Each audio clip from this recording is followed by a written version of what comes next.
Baik, selamat malam. Assalamualaikum warahmatullahi wabarakatuh. Ketemu lagi di acara live talk show TikTok saya @edrosisnentowijoyo. Malam hari ini hari Jumat tanggal 8 September 2023 di jam 19.30. 30 menit kita akan mengupas tema yang asik malam hari ini. Saya sudah memanggil narasumber di sebelah kanan saya. Tema kita malam hari ini adalah Jujuk nang Jujugan. Narasumber saya adalah Om Bimo. Selamat datang Om Bimo. Selamat datang. Ya, Om Bimo ini owner daripada mie ayam Jujugan di kota dan Kabupaten Magelang. Mari kita perkenalkan diri dulu. Perkenalan diri dulu. Om Bimo, silahkan memperkenalkan diri kepada pemirsa. Silahkan Om Bimo. Oke, terima kasih Mas Edros. Ya, Edros. Ya. Oke. Nama yang sangat unik. Saya baru pertama kali menemukan seseorang dengan nama Edros. Ya. Ini nama asli? Nama asli saya. Inspiratif banget, namanya unik. Unik ya namanya. Iya Mas, enggak jarang lah. Jarang ya. Enggak ada yang sama kan di sekolah? sekolah? Yang sama. Bahkan di akun-akun juga malah luar negeri keluarnya. Iya benar. Iya, iya, luar biasa dengan usia segini namanya Edros tuh. Edros, betul. Iya, visioner ya. Iya. Oke. Terima kasih. Ya, perkenalkan nama saya Bimo. Iya. Saya asli Putra Magelang dan saya usaha mie ayam Jujugan. Mie ayam hot plate terutama kan, ada menu juga yang kuah dan goreng juga, ada 7 cabang sementara ada di Magelang, Kota, Mungkit, Gerabak, Mundilan, Kota Tegal, Brebes, di Tugu Turi arah Brebes, terus ada juga di Selawi 1 di Kudaile. Sehari-hari saya ya hobinya makan, dari hobi makan terus jadi hobi masak. Dari masak terus jadi jualan, dari seneng jadi jualan. Rumah saya di Magelang asli, di Bumirejo, Dukuh, di Mungkit, terutama di Mungkit arah ke Borobudur. Kalau ke Borobudur lewat Mas ya, tapi agak masuk ya, agak masuk ya, sebelah kiri ya, masuk ke kiri kurang lebih 10 meter ya. Ya betul. Nah itu sekilas tentang diri saya. Oke, terima kasih Om Bimo. Itu tadi Om Bimo udah memperkenalkan diri, tentang profilnya juga, profesinya saat ini, yang apa yang dijalankan Om Bimo. Nah Om Bimo, menarik nih, saya sengaja memanggil Om Bimo ke sini dengan tema Jujuk nang Jujugan. Nah, saya pengen dengar nih kisahnya Om Bimo, awal mula punya ide bisnis mie ayam itu sejak kapan, kemudian muncul nama inspiratif Jujugan, itu inspirasinya dari mana? Oke, mungkin siap. bisa dijelaskan. Kita flashback dulu berpuluh-puluh tahun yang lalu ya. Ya. Umur saya 30 tuh Mas. Jadi flashback dari saya kecil, saya memang suka mie ayam karena bapak saya suka mie ayam. Jadi kuliner yang murah, enak, kemana-mana karena bapak saya abdi negara. Jadi istilahnya uangnya pas-pasan. Ya. Kalau mie ayam dan bakso itu solusi utama. Ya. Nggak ada lagi kecuali kupat tahu. Pas di kantong ya. Betul sekali. Nah itu jadi suatu kebiasaan. Nah akhirnya setelah kuliah pun di Jogja, saya kalau mau nyari apa-apa itu kalau lagi senggang tetap nyarinya mie ayam. Akhirnya saya nyobain tuh mie ayam di Jogja, dari mulai mie ayam Tumini. Itu tahun berapa itu? Tahun 2000, dari 2010. 2010 ya. Nah itu dari mulai Tumini, Afui, sampai Yami Panda, sampai mie Jakarta itu, Jakarta, terus mie ya. Mie yang dalam-dalam itu saya cari, pokoknya yang hidden gems itu saya cari karena memang favorit mie ayam. Betul ya? Nah saya mikirnya gini, gimana caranya bisa bikin mie yang sehat, enak, murah. Betul. Akhirnya saya coba-coba. Nah, terus kebetulan kan saya dapat calon istri nih, itu Cindo. Nah, ada ilmu kanuragan bikin mie.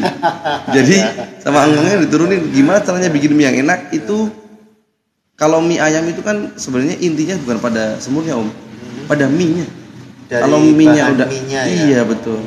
Kalau kualitas pasti bagus. Jadi awal mulanya dari suka makan mie. Berarti itu mie-nya bikin sendiri, nggak beli ya? Nih tak bocorin ya. Mie-nya itu bikin sendiri, otentik banget. Kita nggak pakai pengawet, cuma pakai sedikit gula dan ada telur dan tepung Cakra Premium.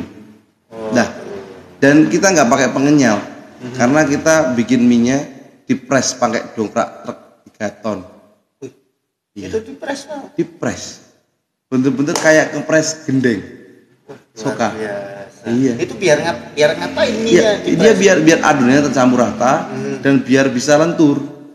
Semakin ditekan kan dia bisa diulur sesuai kita. Kayak karet. Semakin Ya, cuma itu nggak ada pengenyalnya. Murni pure. Dan mie kita kalau misal nggak masuk kulkas gitu, dikeluarin dalam waktu 5 jam basi. Oh, berarti memang betul-betul mie-nya fresh tanpa bahan pengawet. Bener. Ya itu ya. Dan buat anak-anak pun it's okay. Itu berarti ide mulai menjalankan bisnis mie ayam di tahun berapa ya? Itu 2016. Oh, mulai 2016 15-16 itu. Berarti hunting terkait mie ayam itu mulai dari 2010 seneng Ya, ya betul. memburu semua Betul. sajian-sajian mie ayam yang terkenal ya, yang di kawasan Jogja ya, di Iya. Jogja ya. Cuma di 2015 itu saya sempat kerja di perusahaan Inggris. Oh, Nah, di tapi bidang kuliner juga. bukan di IT, kan saya di IT. Oh iya. Tapi menurut saya, mohon maaf ya sebelumnya, di swasta bekerja di swasta ya, itu menurut saya tinggal tunggu bom waktu, karena ketika kita nggak produktif akan didepak. Iya benar. Iya. Saya rasa 2016 tahun bekerja, ini kayaknya harus keluar usaha aja. Iya, harus mulai memikirkan Akhirnya satu terobosan ya. akhirnya saya sambil mie-nya jalan tipis-tipis, beneran. Jalan ya. Saya didepak beneran. Tapi ketika didepak saya udah nemu jalan mie ayam nih, meski mie ayamnya belum jalan-jalan banget, cuma ya udah nemu lah jalan. Itu waktu itu buka langsung di Magelang. Buka. Oh, di mana? Kita buka pertama kali di Yakum KM 13 Cakal. Oh, di Jakarta. Cuma Pertama kali bertahan itu ya. hampir setahun 9 bulanan, bangkrut. Saya bangkrut 2 kali. Oh, sempat jatuh bangun juga berarti ya. Di Denggung sama di Yakum itu, Jakarta KM 13 sama di Denggung Sleman. Saya bangkrut 2 kali. Itu satu cabang atau dua? Semuanya Langsung caw. tumbang. Ya ruwet semua itu. Itu kenapa? Karena masih ada perlu evaluasi terkait rasakah atau memang persaingan bisnis? Waktu itu kalau kita telaah ya, Mas, kalau di Jogja itu kan banyak banget tumpukan emas tuh. Kita kalau mau moncer di Jogja itu harus jadi berlian. Ya. Jadi mending saya balik ke Magelang, banyak perak kita emas. Iya. Iya, karena kita harus turunkan standar persaingan. Kalau kita nggak bisa menaikkan standar diri kita, kita masuk ke lingkungan yang persaingannya tidak lebih dari sebelumnya. Jadi diturunkan standarnya. Kalau enggak kita akan tergilas. Betul sekali. Di Jogja saya tergilas. Cuma belum ada hot plate dulu. Oh, dulu masih Kuah dan goreng. Ya, konsepnya yang Betul. pada umumnya ya Konsep standar. awal, iya. Itu 2016 1 tahun sempat kolaps ya. Akhirnya memutuskan buka di Magelang ya. Betul, dan di depan rumah. Persis di depan rumah itu ya. Betul, di halaman, enggak nyewa. Yang saat ini Betul sekali. Di Mungkit itu ya. Betul. Oh, iya. Nah, ini Om Bimo ini tipikal pekerja keras sekali dia. Ibaratnya kita membuka usaha dari awal merintis sehingga tahu di situ bisa membaca suasana bahwasanya di Jogja itu persaingan begitu ketat ya. Akhirnya beliau memutuskan untuk berdikari di tempat kelahiran sendiri ya. Betul. Di Magelang. Nah, itu mulai masuk Magelang tahun berapa itu? Berarti 2017 akhir. Sempet vakum setengah tahunan karena saya jual kaos kaki di Jogja sama jual susu. Berarti 2017 ke 18 itu sempat vakum. Setengah tahunan karena nunggu warung yang di rumah itu dibangun. Karena warung di rumah itu dibangun sama bapak. Kenapa? Karena saya nggak punya uang. Iya. Udah, kamu balik aja. Terus nggak usah jual susu, nggak usah jual kaos kaki. Tak buatin warung 1 kotak. Itu Terus di depan rumah itu ya. ya. Terus saya pulang, saya buka mie ayam lagi. Jadi dari saat itu kita coba untuk inovasi dan digital marketing, karena saya kan di IT. Betul. Integrasi di combine gitu, terus jadilah sistem kayak Facebook Ads, Google Ads, Instagram Ads itu. Terus kemudian kita main juga konten Instagram. Itu berarti mulai di awal-awal 2018 Ya, betul. sudah mulai move on lagi, Ya. jalan di wirausaha di mie ayam Ya, itu betul. ya, entrepreneur. Sudah back to track lagi Sudah tuh. back to track lagi nih. Ya, Nah, betul. pada saat itu di 2018 itu sudah terkonsep nama langsung ke nama yang dari saat ini 2015 sudah mas. Sudah, oh itu sudah namanya Jujugan gitu ya. Jadi dulu tuh sebenarnya receh-receh mas, yang namanya orang nggak punya modal itu kan ngumpulin teman tapi Ya. yang ngumpul teman, orang-orang tabungannya 2 jutaan itu seruat itu. Jadi ngumpulin teman, cari amunisi modal. Nah, ngumpulin teman, ada teman saya itu perawat, ada teller BRI, IT-nya Tokopedia, saya teman-teman SMP ngumpul ngobrol-ngobrol tentang konsep ini, tapi mereka setengah-setengah, jadi nggak yakin gitu. Ya, kurang mantep ya. Kurang mantap. Terus ada satu teman saya yang sekarang di RSUD Temanggung itu bilang namanya Jujugan aja. Oh, berarti nama Jujugan. spontan itu memang Iya. langsung dari teman itu pada saat itu. Oh apa ini? Artinya apa? Oh iya, bagus. Akhirnya dia kalau ke tempat saya, kalau WA mesti dapat diskon karena dia yang ngusulin namanya. Ya, temen yang membuat ide nama gitu aja. Tiba-tiba secara spontan dikasih nama Jujugan. Nah, itu kemudian terinspirasi akhirnya sampai saat ini diberi nama Jujugan gitu ya. Oke, berarti itu tepatnya memang dari awal bertemu dengan teman mengkonsep suatu konsep bisnis, kemudian muncul suatu brand ya, nama yang namanya Jujugan, dan pada saat awal itu memang mengalami kendala pasang surut pasar dalam bisnis ya, jadinya akhirnya kembali ke Magelang, kemudian merintis lagi buka di rumah. Nah itu perjalanannya sampai dengan sekarang itu saya mau tanya, itu kok bisa sampai se-booming ini ya mie ayam Jujugan tuh, boleh dong kasih kisi-kisinya ke kita dan teman-teman nih. Jadi gini mas, 18 itu saya buka di rumah juga belum ada hotplate. Nah waktu itu kan waktu itu saya jadi salah satu liaison officer di acara AFC. Nah itu saya translator. Kebetulan saya kebagian Myanmar dan Bangkok.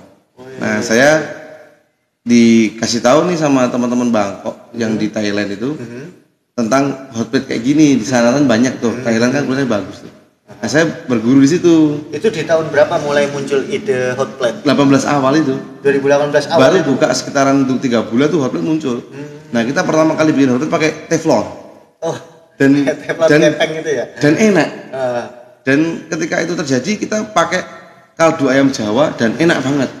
Itu kok nggak langsung terinspirasi seperti pakai tempat yang untuk apa stick itu ya. Itu namanya apa itu? Hotplate-nya itu ya. Itu waktu itu belum kepikiran belum. Masih pakai teflon. Iya, tapi waktu itu kenapa kita belum beli?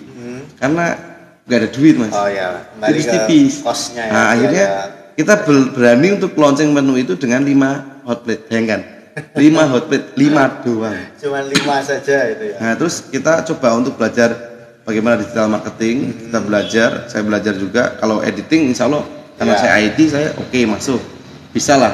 Terus kalau bagaimana integrasi IT dengan IT bisnis. Betul. Nah, akhirnya saya belajar di YouTube ini akhirnya bisa tuh Instagram ini akhirnya jadi mulai itu ya naik ya. Betul. Mulai apa pasar ya apa namanya pengunjung mulai tertarik kan, mulai datang. Dan segmen kita di sekarang ini kuliner bukan lagi di pinggir jalan maksudnya. Iya. Kalau sekarang kuliner itu yang bener-bener pengen stay calm down itu dia agak masuk malah. Cuma kalau Jujugan itu nggak ada nilai plusnya, cuma nilai plusnya masuk. Tapi kalau beberapa tempat lain kan agak pelosok tapi pengalamannya bagus. Kalau Jujugan kan enggak, cuma di rumah. Cuma kan dia point of view-nya kalau di tempat-tempat lain tuh ada suasana pedesaan betul. Kalau Jujugan cuma rumah aja sih. Cuma dia agak masuk. Jadi orang penasaran apa sih gitu.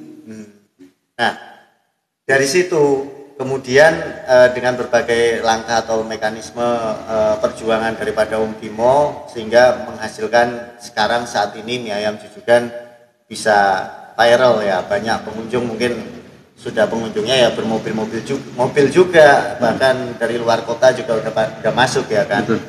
Nah di situ sebetulnya dalam berbisnis kuliner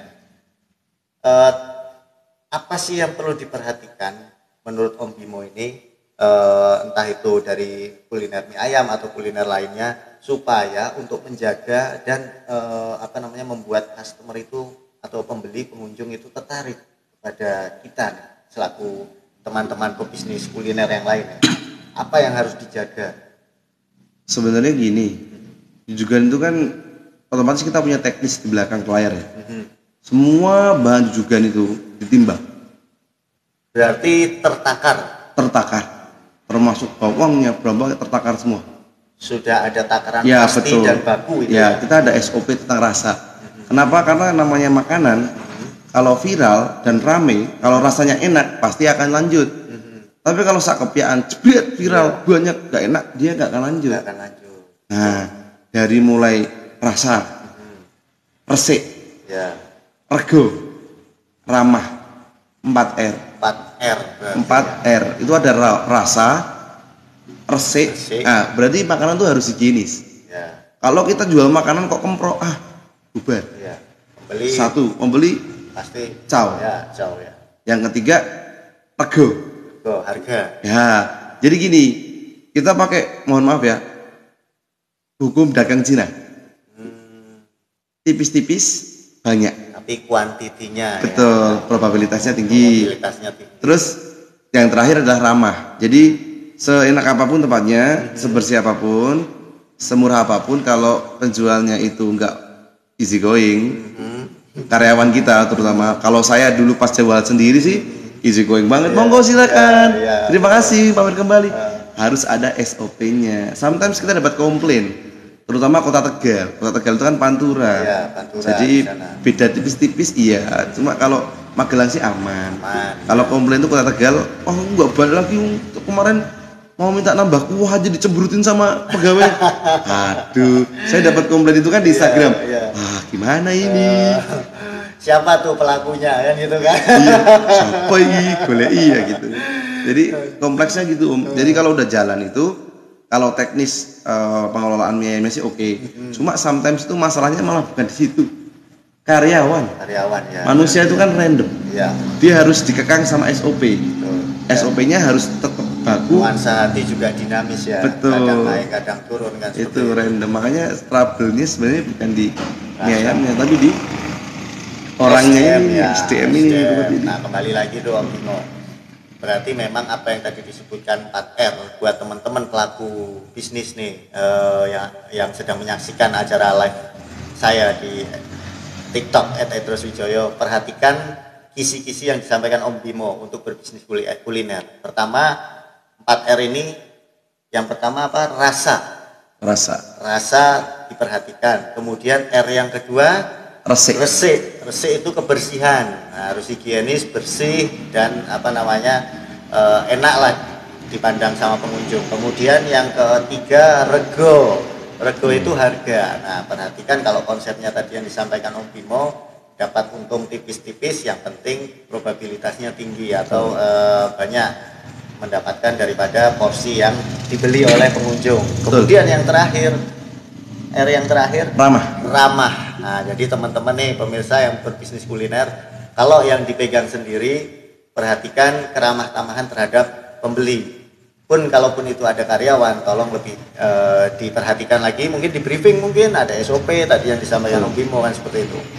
Oke Om Bimo, itu ya tadi ya 4R teman-teman, pesan yang sangat berharga, ilmu yang sangat bermanfaat tuh buat teman-teman pemirsa yang berbisnis kuliner, bisa mengambil konsep atau ditiru ya apa yang disampaikan Om Bimo.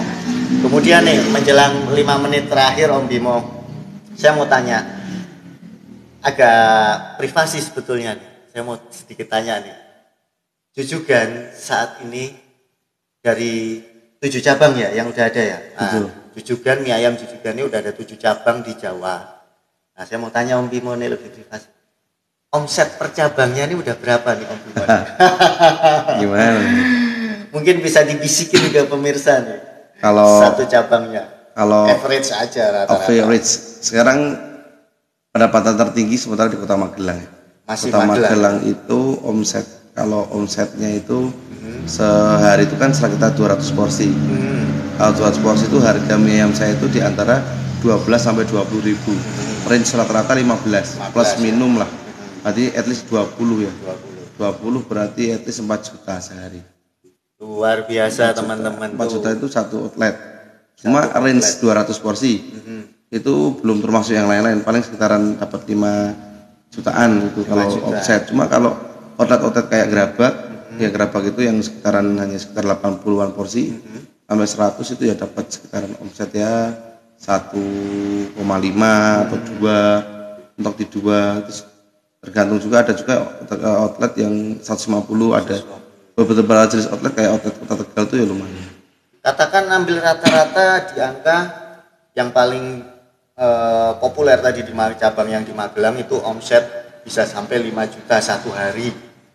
Satu harinya 5 juta omset ya. Berarti sebulan tuh 15 juta ya. Ya. 5 juta, 150 juta. Satu cabang 150 juta. Omset kotor. Padahal bisnis kuliner itu 50% laba bersih, teman-teman. Jadi bisa dilihat tuh bisnis kuliner dari mie ayam jujukan punyanya Om Bimo ini dikalikan 7 cabang, beliau entrepreneur sejati nih. Luar biasa sekali, saya salut. Nah, teman-teman jangan putus asa. Jadi nggak melulu kita harus bekerja di suatu perusahaan. Ketika teman-teman punya keahlian, skill ataupun ada kelebihan modal, belajar, sekali lagi belajar, dalami ilmu, pelajari SOP-nya seperti itu ya. Dan dalami mekanismenya supaya kita betul-betul paham akan bisnis yang kita jalankan. Ya. Ada pesan lagi mungkin Om Bimo? Inilah ya. Tapi saya sehari-hari guru Om. Oh, masih saya guru. Pengajar, guru ya? Oh. Saya guru di MTS Negeri 4 Magelang. Gerabak. Itu mulai bekerja 2018. Oh, 2018. Akhir. Jadi ya nggak apa-apa, berarti beliau bekerja sambil berwirausaha nih. Wah, keren sekali. Jadi saya tiap hari lewat sini. Oh, lewat sini. Gerabak. Wah. Jadi jadi gini, konsepnya adalah semakin banyak kita memberi, semakin banyak juga kita menerima. Jadi sometimes kita nolong jenengan misal menolong si A, nanti kita dibalas sama si C. Itu sudah hukum timbal balik. Iya betul, itu asli itu. Instagram yang bagus itu ada. Ada, yakin, saya percaya kalau memang kita memberi kita akan menerima. Pasti. Itu sudah pasti itu. Jadi intinya kita melakukan apapun kita landasi dengan keikhlasan aja. Iya betul. Niat baik untuk membantu seperti itu ya Om. Iya. Sehingga apa yang akan kita dapatkan hasil kembalinya itu tidak disangka-sangka, pasti akan baik juga seperti itu. Sometimes lebih banyak. Kadang lebih banyak malah. Iya. Jadi intinya gini, kan pintu rezekinya kan ada 9 pintu rezeki dari berwirausaha. Iya. Tapi gini, kan kita udah punya wadahnya nih. Bagaimana kita bisa mengisinya? Nah ya udah, kita berarti berbuat baik sebanyak mungkin di luar. Cuma nanti sentrisnya timbal balik di situ nih, di mie ayam. Kembali ke mie ayam, ke bisnisnya. Cuma kalau mohon maaf ya, kalau kita moving sebanyak apapun, kalau kita nggak ada wadah, kita nggak bisa nampung. Feedback dari Allah ini nggak ada lah. Cuma feedbacknya nggak sekarang itu. Besok kan ada di besok-besok lain bisa tuh. Afterlife akhirnya juga bisa. Cuma kalau di wirausaha ketika kita makin baik memberi, kita udah punya wadah nih. Iya. Mau dibalikin kemana? Udah ada pintunya kan? Betul. Masuk di situ. Nah, satu lagi, jumlah total karyawan yang ada di Jujugan sudah berapa dari 7 cabang? Jujugan itu rata-rata sejabangnya itu ada sekitar 5 sampai 6. 6 karyawan. Nah, cuma ada lagi yang front office sama back, yang behind the scene. Yang untuk chefnya ada, manajernya juga ada. Kalau totalnya sekitaran 50-an. Luar biasa. Entrepreneur muda kita Om Bimo ini sudah mengampu 50 karyawan dari 7 cabang. Nah, beliau secara otomatis berarti telah membantu 50 karyawan untuk melanjutkan atau untuk mencukupi kebutuhannya. Itulah yang dimaksud berbuat baik sehingga feedbacknya ada kepada kita.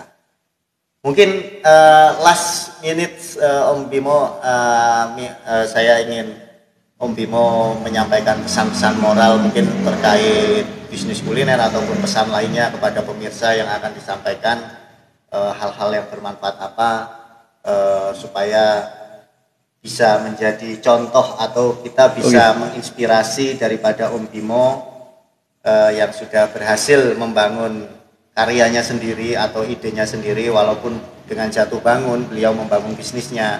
Pasti itu, karena bisnis tanpa jatuh bangun, tanpa pengorbanan itu bukan bisnis namanya. Betul begitu Om Bimo, ya kan? Monggo Om Bimo, silakan apa pesan-pesan yang mau disampaikan buat pemirsa. Saya dari awal istilahnya memang kami dari keluarga yang tidak mampu. Jadi saya aja kuliah dulu tuh enggak iya karena memang ada uang. Jadi istilahnya apa ya, ubah hidup itu dari diri sendiri memang. Nah sekarang kalau saya pengen ABC, kalau nggak ada uang, nggak munafik dong. Iya. Kita harus cari. Gimana cara nyarinya? Ya saya sekarang melihat orang-orang di luar sana juga, mereka semua berjuang. Cuma kalau kita berjuangnya setengah-setengah, ya akan hasilnya setengah-setengah. Yakin mas, saya yakin saya bakul mie ayam, DC, di mana-mana bakul mie ayam, saya itu nggak apa-apa. Yang penting saya ada uang. Kenapa kalau saya sampai nggak ada uang? Sekarang saya udah punya anak. Terus yang ngasih makan siapa? Istri saya kalau mau beli makan buat anak saya, yang ngasih uang siapa? Mbah nih, kan nggak mungkin. Ya itu motivasinya gini aja deh. Bisa makan nggak besok? Saya pernah sama istri saya nggak bisa makan, iya pernah. Ngekos 3x3 di Denggung itu pernah.